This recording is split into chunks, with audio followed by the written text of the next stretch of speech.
நாளைக்கான வீடியோ தாங்க வந்திருக்கு. வீடியோ வந்து சூப்பரா இருந்துச்சு அப்படி தாங்க சொல்லணும். மனம் வந்து தற்கொலை பண்ணிக்கிற முடிவெல்லாம் எடுத்துட்டாங்க அப்படின்னு தாங்க சொல்லணும். இன்னொரு பக்கம் பார்த்தா நம்ம சுடர் வந்து எந்திரிச்சு நம்ம எழிலோட வீட்டுக்கு வர்றாங்க அப்படின்னு தாங்க சொல்லணும். அதெல்லாம் பார்க்குறவங்க சேனலை மட்டும் மறக்காமல் லைக் அண்ட் சப்ஸ்கிரைப் மட்டும் பண்ணிடுங்க. ஃபஸ்ட்டு எடுத்தோடனே நம்ம சுடர் இருக்காங்கல்ல, சுடரை வந்து ஆம்புலன்ஸில் கூட்டு போகிறத மாதிரி தான் காட்டிக்கிட்டு இருக்காங்க.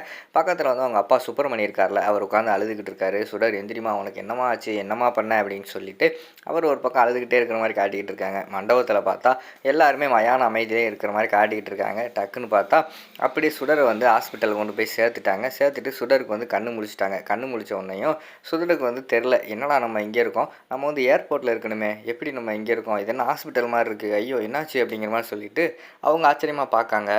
அந்த நேரத்தில் தான் தற்செயலாக வந்து உள்ளே ராமையா வராரு. ராமையா வந்தவுடனே, என்ன ராமையா என்னாச்சு, நான் ஏர்போர்ட்டுக்கு போகணும் அப்படிங்கிற மாதிரி சொல்கிறாங்க. என்னது, இவ்வளோ ஆனதுக்கப்புறம் நீ இனிமேல் ஏர்போர்ட் போறியா அப்படிங்கிற மாதிரி கேட்காங்க. என்னாச்சு அங்கே என்ன, எழில் சாருக்கு கல்யாணம் எல்லாம் முடிஞ்சா அப்படிங்கிற மாதிரி கேட்காங்க. எழில் சாருக்கெல்லாம் கல்யாணம் முடிஞ்சு, ஆனால் மனோவுக்கு தான் கல்யாணம் நடக்கலை அப்படிங்கிற மாதிரி சொல்கிறாங்க. என்னது, எழில் சாருக்கு கல்யாணம் ஆயிடுச்சு, மனோவுக்கு கல்யாணம் நடக்கலை, என்ன ராமையா குழப்பிக்கிட்டு இருக்கீங்க, அது எப்படி எழில் சாருக்கு மட்டும் கல்யாணம் நடக்கும் தனியாக அப்படிங்கிற மாதிரி கேட்காங்க. எழில் சார் கூட தான் நீ கல்யாணம் பண்ணிக்கிட்டே அப்படிங்கிற மாதிரி சொல்கிறாங்க. நான் எப்போ கல்யாணம் பண்ணேன் அப்படிங்கிற மாதிரி கேட்காங்க. இங்கே பாரு சுடர், தேவையில்லாமல் நீ எல்லாத்தையுமே பண்ணிவிட்டு கடைசியில் தூங்கி எழுந்திரிச்சிட்டு திருப்பி வந்து என்கிட்ட நான் என்ன பண்ணேன் தெரியாத மாதிரி நீ நடிச்சுக்கிட்டு இருக்காது, அவனை பார்க்கும்போது கோபமாக வருது பார்த்துக்கோ அப்படிங்கிற மாதிரி சொல்லிட்டு ராமையா சொல்கிறாங்க. ஐயோ ராமையா, நீங்கள் நம்புங்க, உண்மையாகவே எனக்கு என்னென்னே தெரில, நான் எப்போ எலி சாருக்கு தாலி வாங்கினேன், அவர் எப்போ எனக்கு தாலி கட்டினாரு அப்படிங்கிற மாதிரி கேட்காங்க. அப்படியா, நீ கொஞ்சம் குனிஞ்சு உன்னோட கழுத்தில் பாரு அப்படிங்கிற மாதிரி சொல்கிறாங்க. குனிஞ்சு பார்க்காங்க, உங்கள் கழுத்தில் தாலி இருக்குது. ஐயோ, எப்படி என் கழுத்தில் தாலி வந்துச்சு அப்படிங்கிற மாதிரி கேட்காங்க. நீயா எடுத்து கட்டிக்கிட்ட, என்ன லூசு மாதிரி பேசிக்கிட்டு இருக்க, எலி சார் தான் கட்டினார், கடைசி நேரத்தில் மனோ மாதிரி மேக்கப் போட்டு நீ பாட்டில் வந்து தாலியை வாங்கிட்ட அப்படிங்கிற மாதிரி சொல்கிறாங்க. ஐயோ இதெல்லாம் எனக்கு தெரியாதே அப்படிங்கிற மாதிரி சொல்லிகிட்டு இருக்காங்க. அந்த நேரத்தில் வந்து சுப்பிரமணி வராரு.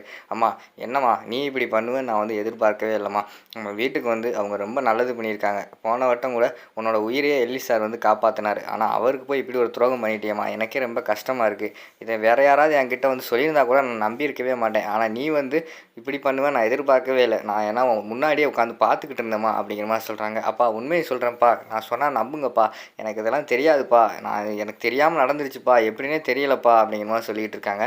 என்னம்மா எல்லாத்தையுமே பண்ணிவிட்டு தெரியலன்னு சொன்னால் எப்படிம்மா, அவங்க மூஞ்சில் போய் நான் எப்படி முழிக்கிறது, வா ஃபஸ்ட்டு அவங்க வீட்டுக்கு போவோம், வீட்டில் போய் அந்த வீட்டில் உள்ள எல்லாத்துட்டையுமே மன்னிப்பு கேட்டு ஃபஸ்ட்டு வந்து அவங்கள வந்து சமாதானப்படுத்துவோம் அப்படிங்கிற மாதிரி சொல்லிவிட்டு அவங்க அப்பா வந்து வெளியில் கூப்பிட்டு போகிறாங்க. அந்த நேரத்தில் அங்கிட்டு இந்து வந்து வெளியில் பார்த்துட்டு, சுடர் என்னை ரொம்ப மன்னிச்சிரு, ஆனால் இந்த விஷயத்தில் வந்து நான் உங்கள் சுயநலமாக இருந்துட்டேன், என்னோட குறிக்கோள் மட்டும் நடந்தால் போதும், என்னோட எண்ணம் மட்டும் நிறைவேறினா போதும்னு மட்டும் நான் நினச்சிட்டேன், ஆனால் உண்மையாக நீ பின்னால் வந்து கண்டிப்பாக உன்னோட வாழ்க்கை நல்லா இருக்கும், எழிலுக்கு ஏற்ற மனைவி நீ தான், என்னோட குழந்தைகளை பார்த்துக்கிறதுக்கு ஏற்ற பொண்ணு நீ தான், அதனால தான் நான் இப்படி பண்ணேன், என்னை மன்னிச்சிரு அப்படின்னு சொல்லிட்டு அவங்க ஒரு பக்கம் அழுதுகிட்டு இருக்காங்க. அடுத்த சீனில் பார்த்தா மனோகரி வந்து வீட்டில் பொருளெல்லாம் உடச்சிக்கிட்டு இருக்காங்க. என்னடா இப்படி ஆகிப்போச்சு அப்படின்னு சொல்லிட்டு பொருளை தூக்கி போட்டு உடச்சிக்கிட்டு இருக்காங்க. அந்த நேரத்தில் வந்து அவங்க அப்பா வந்து சொல்கிறாங்க, என்னம்மா இப்படி ஆயிடுச்சு, இந்த சுடர் வந்து இப்படி பண்ணுவான் நான் எதிர்பார்க்கவே இல்லை அப்படிங்கிற மாதிரி சொல்லிட்டு இருக்காங்க. அப்பா அதான்ப்பா நானும் என்னப்பா பண்ணுவேன், நான் வந்து எவ்வளோ ஆசையாக இருந்தேன், சுடரை வந்து கல்யாணம் பண்ணிட்டா சுடர் கூட ஜாலியாக இருக்கலாம், அந்த சொத்தெல்லாம் எனக்கு தான் அப்படின்னு சொல்லிட்டு நான் என்னென்னமோ பிளான் போட்டு வச்சுருந்தேன்ப்பா, எல்லாத்தையுமே அந்த சுடர் வந்து இது பண்ணிட்டாப்பா, அவளை சும்மாவே விடக்கூடாதுப்பா அப்படிங்கிற மாதிரி சொல்லிகிட்டு இருக்காங்க.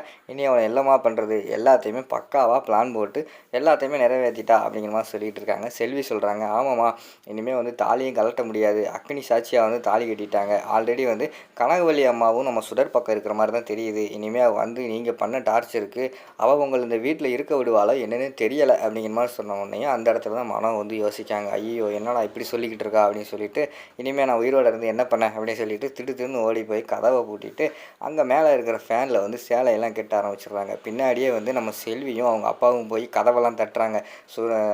மனம் கதவை ஓப்பன் பண்ணு ப்ளீஸ் ஓப்பன் பண்ணு அப்படிங்கிற மாதிரி சொல்லிகிட்டு இருக்காங்க. இல்லைப்பா இனிமேல் என்னை மன்னிச்சிருங்க, நான் உயிரோடவே இருக்க மாட்டேன் அப்படின்னு சொல்லிட்டு போய் அவங்க சூசைட் பண்ணிக்கிற மாதிரி காட்டிக்கிட்டு இருக்காங்க. இந்த பக்கம் பார்த்தா நம்ம அவங்க அப்பா வந்து அழுதுகிட்டு இருக்காங்க, என் பொண்ணை காப்பாற்ற யாரும் இல்லையா, என் பொண்ணை காப்பாற்ற யாருமே இல்லையா அப்படின்னு சொல்லிட்டு அழுதுகிட்டே இருக்காங்க. அந்த இடத்துக்கு தான் நம்ம இவர் ஓடி வராரு, எழில் வந்து ஓடி வராரு.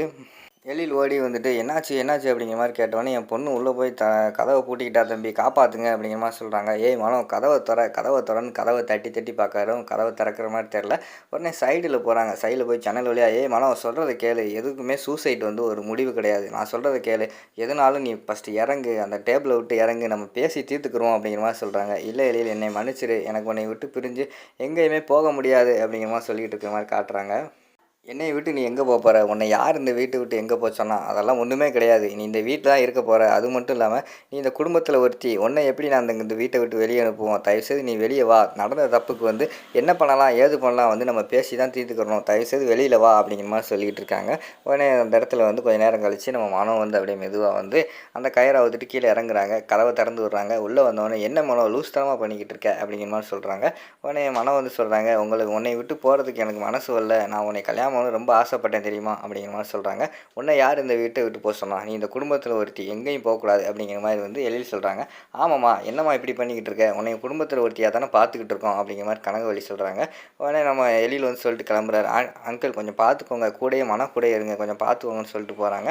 போனோனே கண்ணீர்லாம் தொடச்சிடுறாங்க. தொடச்சிட்டு, "என்னம்மா இப்படியா நடிச்ச?" அப்படிங்கிற மாரி கேட்டோனே, "ஆமாப்பா நான் நடிச்சேன். செல்வி சொன்னால, இனிமே அவ வந்து வீட்ல நம்மள இருக்க விடுவாளா என்னமோன்னு சொல்லிட்டு, இப்படி நடிப்பு போட்டோனே கேட்டுங்கள்ல, அவங்க இந்த வீட்ட விட்டு என்னை எங்கேயுமே போகக்கூடாதுன்னு சொல்லிட்டாங்க. இதே இது சுடர் வந்து என்னை இந்த வீட்ட விட்டு வெளிய அனுப்ப நினைச்சாலும் அவளால ஒண்ணுமே பண்ண முடியாது." அப்படிங்கிற மாரி பேசிக்கிட்டு இருக்காங்க. அதோட பார்த்தீங்கன்னா, அந்த எபிசோட வந்து முடிச்சிடுறாங்க.